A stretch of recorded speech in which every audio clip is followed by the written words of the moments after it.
Hi, it's me again with Corel Draw Tips and Tricks, and I wasn't going to do this second part or this last part. This is part 4 if you haven't watched the other ones.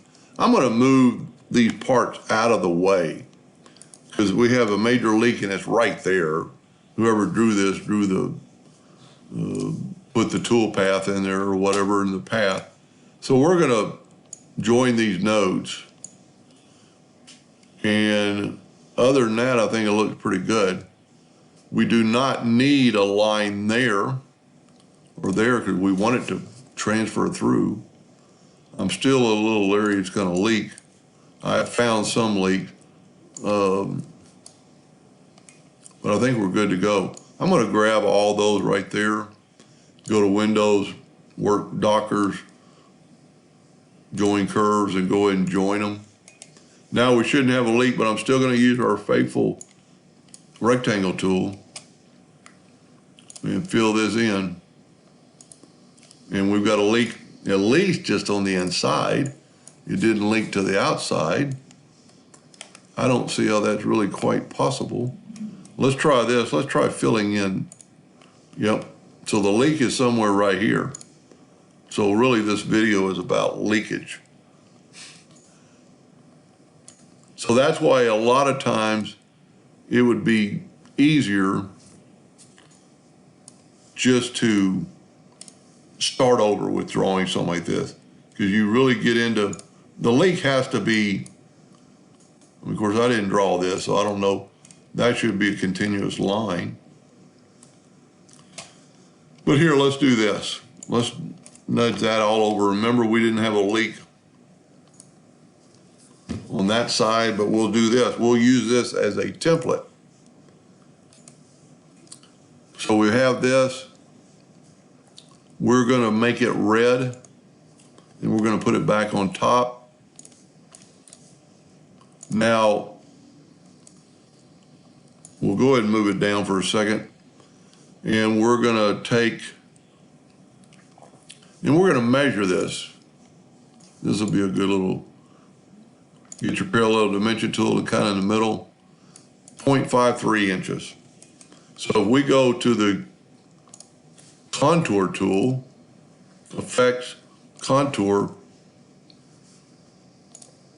to the inside, 0.53 inches. Look at that. Now we still need a line through there. I'm going to go ahead and go here and break contour apart. And I'm going to move this up. You can see it's a little bit different, but whoever I'm doing this for can change that. And then it probably plays safe, draw a 1.53 or 0.53 rectangle and put it generally where the bar is. Let's make it a little longer. Generally where that, still need to make it longer. Let's change our nudge factor to something lower so we can get it right on the money. 0.01, grab our rectangle and move it down to that spot.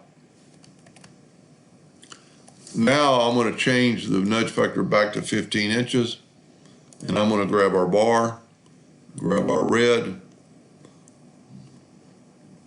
and hopefully weld this. Well, I didn't get the inside.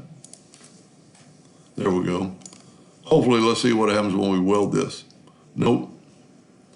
So you could go through here and figure out which one to do, but it's so much easier just to take the virtual segment delete key. I do this all the time, and just delete those extra lines and delete. Oh, wait a minute, let me look at the logo again. Nope, I deleted the wrong line. We want that line to go through.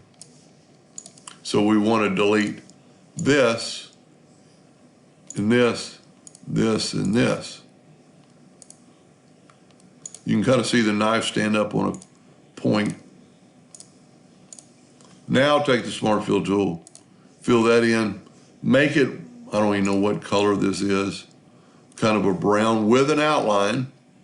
So if that's what they want, we'll go ahead and make it an outline. Click on the box, make it black, make it one, well, that didn't look like enough. 4 points, scale with object. And now, the only thing I think I didn't nudge it. Yeah, I did. Now, we want that tool, and really, so we're gonna go object, order, back a page, and that put the tool in front. It's a little bit darker, lighter brown than the original, but you know, if you grab that color, like we've done in previous video, hold down the shift key and add a brown, you can make that browner. Anyway, I hope that wasn't too boring, and thank you for watching.